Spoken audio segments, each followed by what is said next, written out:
ఏంటి Donald Trump China ముందు మోకలేలాగా? దీని గురించి ఇప్పుడు మనం మాట్లాడుకుందాం. 9 ఏళ్ల తర్వాత మొదటిసారి ట్రంప్ చైనా వెళ్ళినప్పుడు చైనా అధ్యక్షుడు షీ జిన్పింగ్ ఆయన పూర్తిగా డామినేట్ చేసేశారు.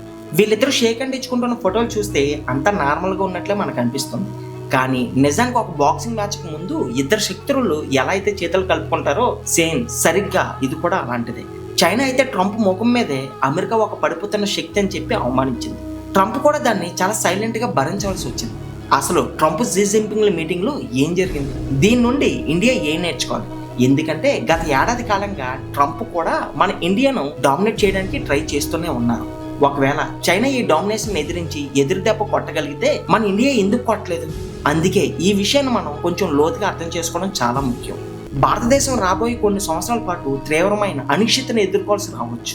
ఎందుకంటే ఒక దేశం యుద్ధం, ఆర్థిక ఒత్తిడి లేదా ఆయిల్ ధరల షాక్ గురైనప్పుడు దాని ప్రభావం కేవలం ప్రభుత్వాలు లేదా స్టాక్ మార్కెట్ పైనే పడుతుందని చెప్పి మనం అనుకుంటూ ఉంటాం. కానీ ఇన్ఫ్లేషన్, జాబ్ కొరత, ఫైనాన్షియల్ ప్రెజర్ రూపంలో ఇది నెమ్మదిగా సామాన్య కుటుంబాల దాకా కూడా వచ్చేస్తుంది. రోడ్డు ప్రమాదాలు లేదా అనారోగ్యం లాంటి అత్యవసర పరిస్థితులు ఎప్పుడూ కూడా మనకి చెప్పిరావు. కానీ ఇలాంటి గ్లోబల్ పరిస్థితులు, అంతర్జాతీయ రాజకీయాలు మన రోజువారీ జీవితాలను ఎలా ప్రభావితం చేస్తున్నాయో ఇప్పుడు కరెక్ట్గా మనం చూద్దాం. అసలు ట్రంప్ షీ జిన్పింగ్ మీటింగ్లో జరిగిన ఆ ముఖ్యమైన విషయాల గురించి ఇప్పుడు మనం మాట్లాడుకుంటే అందులో మొదటిది పవర్ గేమ్. సాధారణంగా ఏ వరల్డ్ లీడర్ ఇండియా వచ్చినా మన పిఎం స్వయంగా ఎయిర్పోర్ట్కి వెళ్ళి వారిని రిసీవ్ చేసుకుంటారు. ఎంత పెద్ద లీడర్ అయితే అంత పెద్ద రెస్పెక్ట్ ఇస్తాం. కానీ ట్రంప్ను రిసీవ్ చేసుకోవడానికి షీ జిన్పింగ్ ఎయిర్పోర్ట్ కూడా రాలేదు. అయితే ఇది కావాలని ప్లాన్ చేశారు. ఎందుకంటే ట్రంప్కే చైనా అవసరం ఉంది, కానీ చైనాకు ట్రంప్ అవసరం లేదని చూపించడం షీ జిన్పింగ్ యొక్క ఉద్దేశం. అయితే మీటింగ్లో ఉన్న ప్రతి ఫోటోను మీరు కనుక గమనిస్తే అందులో షీ జిన్పింగ్ ట్రంప్ కంటే కూడా ఎంత కాన్ఫిడెంట్గా ఆయన డామినేట్ చేస్తున్నట్లు మనకి స్వయంగా కనిపిస్తుంది. ఇక రెండవది ట్రంప్ టీం. ట్రంప్ తనతో పాటు డిప్లొమాట్ల కంటే ఎక్కువ మంది బిజినెస్ మ్యాన్లే చైనాకి తీసుకెళ్లారు. అందులో Elon Musk, Nvidia CEO, Apple CEO, Tim Cook, అలాగే బోయింగ్, మాస్టర్ కార్డ్, వీసా వంటి పెద్ద పెద్ద కంపెనీల యొక్క సీఈఓలు ఆయనతో పాటు వచ్చారు అక్కడికి. అయితే ఇక్కడ అమెరికా ఉద్దేశం ఏంటంటే అమెరికాతో పెట్టుకుంటే ఇంతమంది బిజినెస్ జాయింట్లతో గొడవ పెట్టుకున్నట్లనేసి చైనాకు వార్నింగ్ ఇవ్వడం అనేది ట్రంప్ యొక్క ప్లాన్. కానీ చైనా ఈ దేశానికి నొంగలేదు. ఇక మూడవది తైవాన్ సమస్య. చైనాకు అన్నిటికంటే ముఖ్యమైన ముళ్ళు తైవాన్. చైనా తైవాన్ను తన సొంత భాగం అనుకుంటుంది, కానీ అమెరికా మాత్రం హిస్టారికల్ గా చైనాకు సపోర్ట్ చేస్తూ వస్తుంది. తైవాన్కు చెందిన TSMC కంపెనీల్లోనే ప్రపంచంలోనే అత్యంత అడ్వాన్స్ కంప్యూటర్ చిప్స్ ను తయారు చేస్తుంది.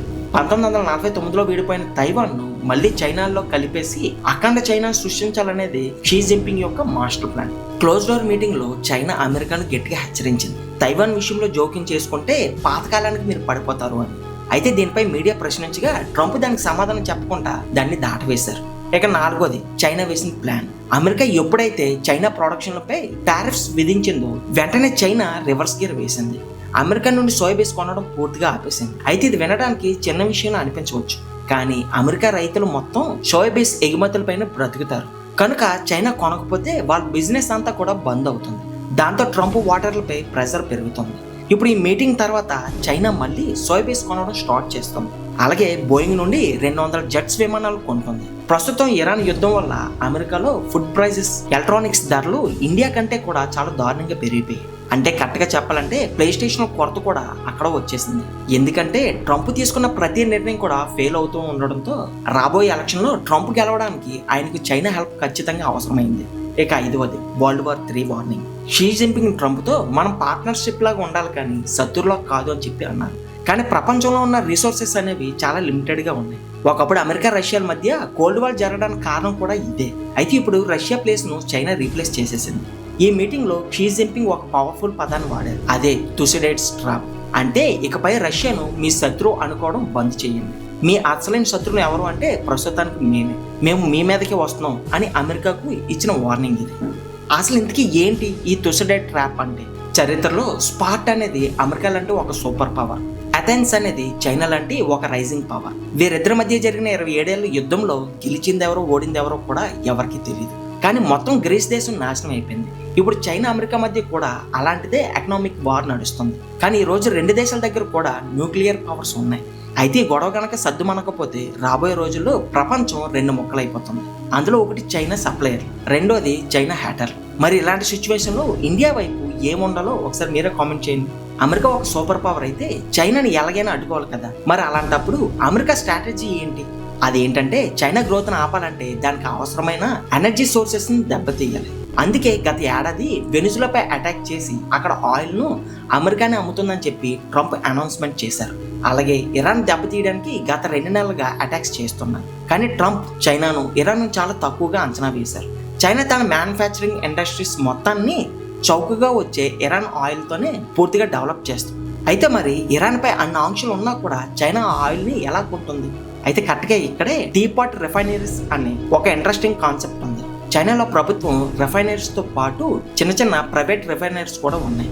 వీటినే టీపాట్ రిఫైనరీస్ అంటారు. ఇవి చైనా మొత్తం ఆయిల్ కెపాసిటీలో 25% కలిగి ఉన్నాయి. ప్రభుత్వ రిఫైనరీలు డాలర్లో ఆయిల్ కొంటాయి కాబట్టి మేము ఆంక్షలున్న దేశాల నుండి ఆయిల్ కొనట్లేదని చెప్పి చేతులు ఎత్తేసాయి. కానీ ఈ చిన్న టీ పాయింట్స్ రిఫైనరీలు చైనా కరెన్సీ అయిన యువాన్లో డబ్బులు కట్టి దొంగచాటుగా ఇరాన్ నుండి ఆయిల్ కొంటున్నాయి. ఇంకా చెప్పాలంటే ఇరాన్ అమ్మే ఆయిల్లో 80% చైనానే కొంటుంది. ఇప్పుడు ఇరాన్ యుద్ధంలో ట్రంప్ గెలవలేకపోయారు. ఇరాన్ సముద్రంలో ఉన్న మైన్స్ ని పేల్చేసింది. స్ట్రెయిట్ ఆఫ్ హార్మోజ్ ని ఇంకా బందీగానే ఉంచింది. దాంతో అమెరికా వినియోగదారులపై ప్రెషర్ పెరిగింది. దీంతో ట్రంప్ టీపాట్ రిఫైనరీపై కూడా ఆంక్షలు విధించారు. కానీ చైనా అసలు భయపడలేదు. పైగా ట్రంప్ ఆంక్షలన్నీ కూడా పూర్తిగా ఇల్లీగల్ అని చెప్పి కొట్టిపడేసింది. మీకు అమెరికా ఆంక్షలు కావాలా లేక చైనాతో బిజినెస్ కావాలా అని చెప్పి కంపెనీలన్నీ కూడా ఓపెన్ ఛాలెంజ్ విసిరి ట్రంప్ను ఇరుకన పడేసింది. అయితే మరి ఈ మీటింగ్ నుండి ఇండియా నేర్చుకోవాల్సిన గుణపాఠం ఏంటి? అందులో lesson number 1, identify your leverage. అంటే మనకున్న ప్లస్ పాయింట్ ఏంటో మనం తెలుసుకోవడం. చైనాకి కాన్ఫిడెన్స్ ఎక్కడి నుండి వచ్చింది? నిజం చెప్పాలంటే తన టాలెంట్ నుండే వచ్చింది. అమెరికా దగ్గర డాలర్ మరియు మిలిటరీ పవర్ ఉంది. చైనా దగ్గర మ్యానుఫ్యాక్చరింగ్ పవర్ ఉంది. మిడిల్ ఈస్ట్ దేశాల దగ్గర ఆయిల్ ఉంది. మరి మన ఇండియా దగ్గర ఏముంది అంటే స్పేస్ సెక్టర్, మన పవర్. ప్రపంచంలోనే అత్యంత తక్కువ ఖర్చుతో కూడిన స్పేస్ ప్రోగ్రామ్ మనది. గత 5 ఏళ్లలో చూసినట్లయితే మన దేశంలో 400కు పైగా స్పేస్ స్టార్టప్స్ వచ్చాయి. అలాగే ఇంకో మన పవర్ ఏంటంటే హిందూ మహాసముద్రాన్ని మనం కంట్రోల్ చేయగలం. రాబోయే యుద్ధ క్షేత్రం అనేది ఇండో పసిఫిక్ ప్రాంతమే అని చెప్పి అమెరికా కూడా తెలుసు. ఇంకా మన దగ్గర ప్రపంచంలోనే అతిపెద్ద తోరియం నిల్వలు ఉన్నాయి. వీటి ద్వారా మనం ఫ్యూచర్ న్యూక్లియర్ ఎనర్జీ అవసరాలను పూర్తిగా తీర్చుకోగలం. వీటిపై మనం గట్టిగా ఫోకస్ చేయాలి. ఇకపోతే lesson number 2, rare earth minerals. Close door meeting లో తైవాన్ గురించే కాకుండా ఎవరు మాట్లాడుకుని ఇంకో టాపిక్ పై కూడా చర్చ జరిగింది. అదే రేర్ ఎర్త్ మినరల్స్. ప్రపంచంలో ఉండే 70% రేర్ ఎర్త్ మినరల్స్ మైనింగ్స్ ను 90% రిఫైనరీలు చైనానే కంట్రోల్ చేస్తుంది. వీటిని మిసైల్స్ తయారీలో బాగా వాడతారు. ఇప్పుడు ఇరాన్ యుద్ధంలో అమెరికా ఎందుకు వెనక తగ్గుతుంది అంటే అమెరికా దగ్గర మిసైల్స్ కొరత వచ్చేసింది. ఇరాన్ పూర్తిగా ఖతం చేయాలంటే అమెరికాకి ఇప్పుడు చాలా మిసైల్స్ కావాలి. కానీ వాటిని తయారు చేయడానికి వాడే ఎర్త్ రేర్ మినరల్స్ మాత్రం అమెరికా దగ్గర లేవు. ప్రస్తుతానికి ఇవి ఎక్కువగా చైనా దగ్గర ఉన్నాయి. అయితే మరి చైనా ఏమంటుందంటే నేను నీకు మినరల్స్ ఇస్తే నువ్వు ఆ మిసైల్స్ తో నా మీదే దాడి చేయమని చెప్పి గ్యారెంటీ ఏంటి అని చెప్పి అమెరికాను అడుగుతుంది. అయితే ఇక్కడే కరెక్ట్గా అమెరికాకు చైనా అవసరం పడింది. అందుకే అమెరికా చైనాపై దాదాగిరి చేయలేకపోతుంది. ఇండియా కేవలం ఉపన్యాసాలు ఇవ్వడం కాకుండా అర్జెంటుగా ఇంటర్నేషనల్ మార్కెట్లో మనకంటూ ఒక వాల్యూని క్రియేట్ చేసుకోవాలి. లేదంటే అమెరికా లాంటి సూపర్ పవర్స్ మనల్ని కూడా తొక్కడానికి చూస్తాయి. ఇక లెసన్ నెంబర్ 3, మోర్ దెన్ ఏ మార్కెట్. ప్రపంచ దేశాలన్నీ ఇండియాని కేవలం ఒక పెద్ద మార్కెట్ లాగా, చౌకగా దొరికే లేబర్ లాగా చూస్తున్నాయి. ప్రపంచంలోనే అత్యంత జనాభా ఉన్న దేశం అనే గుర్తింపు కంటే మనం ఏ విషయంలో ఎక్స్పోర్ట్ అవ్వగలమో దానిపై మనం ఫోకస్ పెట్టాలి. ఇప్పుడు ప్రపంచవ్యాప్తంగా బ్యాంకింగ్ సిస్టమ్ అయినా స్విఫ్ట్ ఫెయిల్ అవుతుంది. మరి దానికి ప్రత్యామ్నాయంగా మనం యూపీఐని తీసుకొచ్చాం. వీసా, మాస్టర్ కార్డ్ సిస్టమ్స్ ను బైపాస్ చేయడానికి రూపే కార్డ్స్ ను గ్లోబల్ లెవెల్ గా తీసుకురాగలిగాం. అలాగే ప్రపంచ దేశాలన్నీ కూడా డాలర్తో విసిగిపోయి ప్రత్యామ్నాయ కరెన్సీ కోసం చూస్తున్నాయి. కనీసం నేపాల్, భూటాన్, శ్రీలంక వంటి పొరుగు దేశాలకైనా మన రూపాయిని రిజర్వ్ కరెన్సీగా మార్చడానికి ట్రై చేయాలి. అంటే మన వాల్యూని పెంచుకోవడం పైనే సెంట్రల్ గవర్నమెంట్ అనేది ప్రజెంట్ ఫోకస్ పెట్టాలి. ఇక చివరిగా మన ప్రభుత్వం గురించి మాట్లాడుకుంటే ప్రస్తుతం ఇండియాలోని మెజారిటీ రాష్ట్రాల్లో ఒకే ఒక సింగిల్ పార్టీ కంట్రోల్ నడుస్తుంది. మున్సిపాలిటీల నుండి ఎంపీల దాకా ఒకే పార్టీ వాళ్ళు ఉన్నారు. మరి ఎంత పవర్ చేతిలో పెట్టుకొని కూడా ఇండియాని కనుక డెవలప్ చేయలేకపోతే జనాలు మిమ్మల్ని క్షమించరు. గత 70 ఏళ్లలో ఏం జరిగిందని పాత స్క్రిప్ట్ను పదే పదే రిపీట్ చేయడం ఎక్కడైనా ఆపేయాలి. మీ దగ్గర ఇప్పుడు ఎలాంటి షాకులు కూడా లేవు. లోకల్ లెవెల్లో ఉండే సమస్యను ఒకదాని తర్వాత ఒకటిని సాల్వ్ చేయాలి. అప్పుడే అంతర్జాతీయంగా ఇండియాకు ఒక రెస్పెక్ట్ అనేది పెరుగుతుంది. దేశ ఆర్థిక సంస్థలు తీరి పడిపోతున్న రూపాయి విలువ అనేది నిలబడుతుంది. అప్పుడే ఏ విదేశీ శక్తి కూడా మనల్ని డామినేట్ చేయలేదు, బ్లాక్మెయిల్ కూడా చేయలేదు. అయితే ప్రస్తుతం ప్రపంచ భవిష్యత్తును డిసైడ్ చేసే పొజిషన్లో అమెరికా మరియు చైనా మాత్రమే ఉన్నాయి.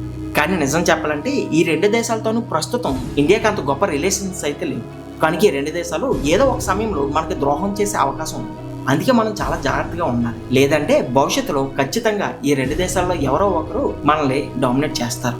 అయితే వీరిద్దరిలో ఎవరు డామినేట్ చేస్తారనేది మీరే కింద కామెంట్లో చెప్పండి. ఇకపోతే ఇంకో ప్రశ్న మిగిలిపోయింది. జియో పాలిటిక్స్లో ఎవరు కూడా శాశ్వత మిత్రులుగా ఉండరు. కేవలం టెంపరీ ప్రయోజనాల కోసం మాత్రమే మిత్రులు అనేవాళ్ళు ఉంటారు. సో మై డియర్ ఫ్రెండ్స్, చూసారు కదా ఈరోజు మన వీడియో. చూసిన తర్వాత మీకు వీడియో కనుక నచ్చినట్లయితే ఖచ్చితంగా మర్చిపోకుండా కింద కామెంట్ చేసి వెళ్ళండి. అలానే వీడియో లైక్ చేసి వెంటనే మన ఛానల్ని సబ్స్క్రైబ్ కూడా చేసుకోండి. నెక్స్ట్ వీడియోలో మళ్ళీ కలుద్దాం. Thanks for watching.